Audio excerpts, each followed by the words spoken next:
दुसरीकडे उद्धव ठाकरे आणि राज ठाकरे एकत्रच राहणार का? महापालिका निकालानंतरही ठाकरेंची शिवसेना आणि राज ठाकरेंची मनसे या पुढच्या निवडणुकाही एकत्र लढणार का? या सगळ्या प्रश्नांची आता चर्चा सुरू झाली आहे. ही चर्चा सुरू असतानाच राज ठाकरेंचं एक पत्रही समोर आलंय. पाहूया त्या पत्रात राज ठाकरेंनी एकत्र राहण्याबद्दल नेमकं काय म्हटलंय ते.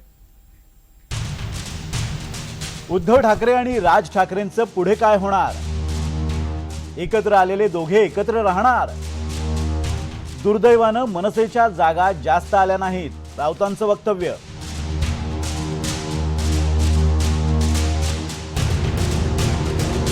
उद्धव ठाकरेंच्या शिवसेनेचा मुंबई महापालिकेतला आकडा आहे 65 आणि राज ठाकरेंच्या मनसेचा मुंबई महापालिकेतल्या नगरसेवकांचा आकडा आहे 6. ठाकरे बंधूंना एकत्रित मिळाल्यात 71 जागा.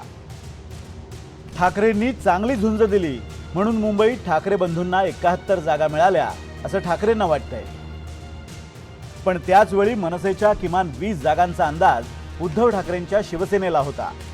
पण दुर्दैवानं मनसेला कमी जागा मिळाल्या असंही ठाकरेंच्या शिवसेनेचं म्हणणं आहे.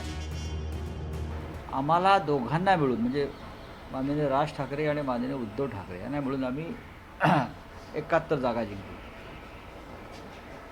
या सर्व प्रतिकूल परिस्थितीत मराठी माणूस आमच्या मागे ठामपणे उभा आहे. त्याच्यामुळे हे प्रश्न निरर्थक आहे. 71 जागा या परिस्थितीत जिंकणं ही मोठी अचिव्हमेंट आहे. ठीक आहे, सत्ता नाही. महाराष्ट्र नवनिर्माण सेनेला अजून 10 ते 12 जागा मिळणं अपेक्षित होतं. पण त्यांचेसुद्धा अनेक उमेदवार महाराष्ट्र नवनिर्माण सेनेचे हे थोड्या थोड्या फरकानं पडलेले आहेत. पण दुर्दैवानं राजसाहेबांच्या पक्षाचे उमेदवार कमी आले. त्याच्यावरती आम्ही एकत्र बसून चर्चा करू.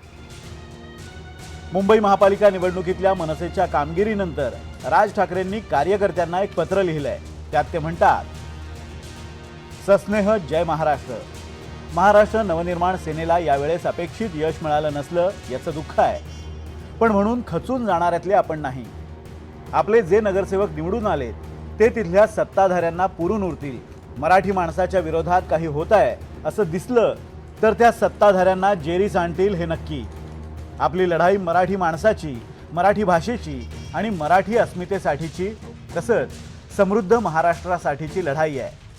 ही लढाई हेच आपलं अस्तित्व आहे.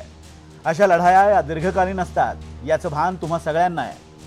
बाकी काय चुकलं, काय राहून गेलं किंवा काय कमी पडलं आणि काय करावं लागेल याचं विश्लेषण आणि कृती आपण सगळे मिळून करूच. तुम्हाला खरं तर हे सांगायची गरज नाही, पण तरीही सांगतो. MMR परिसरात असो की एकूणच राज्यात मराठी माणसाला नागवण्याची एकही संधी सत्ताधारी आणि त्यांच्या आश्रयाला गेलेले सोडणार नाही. त्यामुळे आपल्या मराठी माणसाच्या पाठीशी आपल्याला ठामपणे उभं राहायचं आहे. निवडणुका येतील आणि जातील, पण आपला श्वास हा मराठी आहे हे विसरायचं नाही. लवकरच भेटूया, पुन्हा कामाला लागूया, नव्यानं आपला पक्ष आणि संघटना उभारूया. या पत्रात राज ठाकरेंनी दोन्ही बंधू एकत्र राहण्याबद्दलचा कुठलाही उल्लेख केलेला नाही. राज ठाकरेंचा फक्त वापर करण्यात आला. राज ठाकरेंनी किती वेळा दुसऱ्याला जिंकवण्यासाठी लढायचं असा सवाल मनसेतून भाजपमध्ये नुकतेच गेलेल्या संतोष धुरींनी विचारलाय. ही शिवसेनाच्या सीट्स 35 ते 40 पर्यंत जाणार होत्या, त्यांच्या 60च्या वर गेल्या ना. आणि तुम्ही कुठे अडकलात? म्हणजे तुमचा वापर करण्यात आला ना. हा तुमच्या लक्षातच येत नसेल अजून. पण अजून किती वर्ष तुम्हाला दुसऱ्यांना जिंकवणार आहे? तुम्ही अजून दुसऱ्यांना जिंकवत राहणार आहे का? हे झालेलं आहे.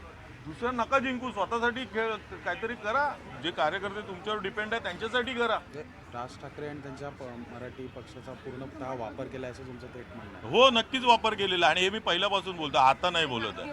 मला वाटते मी हे पहिल्यांदा बोललेलो आहे. मी ज्यावेळेला पक्ष सोडला आणि मी भारतीय जनता पार्टीमध्ये प्रवेश केला त्यावेळेलाच सांगितलेलं मी की हे वापर करतायत म्हणून. राज ठाकरे आणि उद्धव ठाकरे यांचं पुढे काय होणार? तर ठाकरेंची शिवसेना म्हणते अर्थातच एकत्र राहणार. पण महापालिका निवडणुका झालेल्या आहेत. ठाकरे बंधू युती ही भविष्यातल्या निवडणुकांसाठी ही कायम असेल का? ही शंका काय यावी तुम्हाला? ही शंका काय आहे? ही शंका येण्याचं कारण नाही.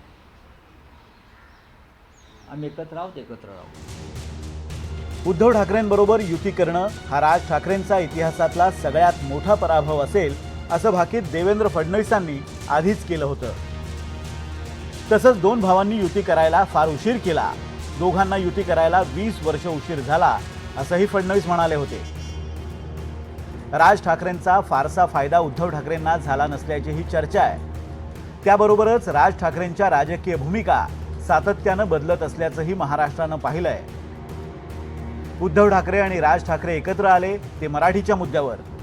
मराठीच्या मेळाव्यात 5 जुलैला दोन्ही बंधू 20 वर्षांनी एकत्र दिसले आणि मुंबई महापालिकेसाठी मराठी विरुद्ध अमराठीची लढाई सुरू झाली आहे. दरम्यानच्या काळात उद्धव ठाकरे आणि राज ठाकरेंच्या कुटुंबांचे मेळावे, गणपती दर्शन, दिवाळी भेटी या होतच राहिल्या. आता महापालिकेचा निकाल लागलाय, त्यामुळे आता दोन्ही ठाकरे बंधूंची पुढची राजकीय दिशा आणि राजकीय कार्यक्रम काय असेल, विशेषतः राज ठाकरेंची याबाबतची भूमिका काय असेल याबाबत उत्सुकता आहे. एकत्र आलोय ते एकत्र राहण्यासाठी हे चित्र यापुढेही दिसणार का, हा खरा प्रश्न आहे.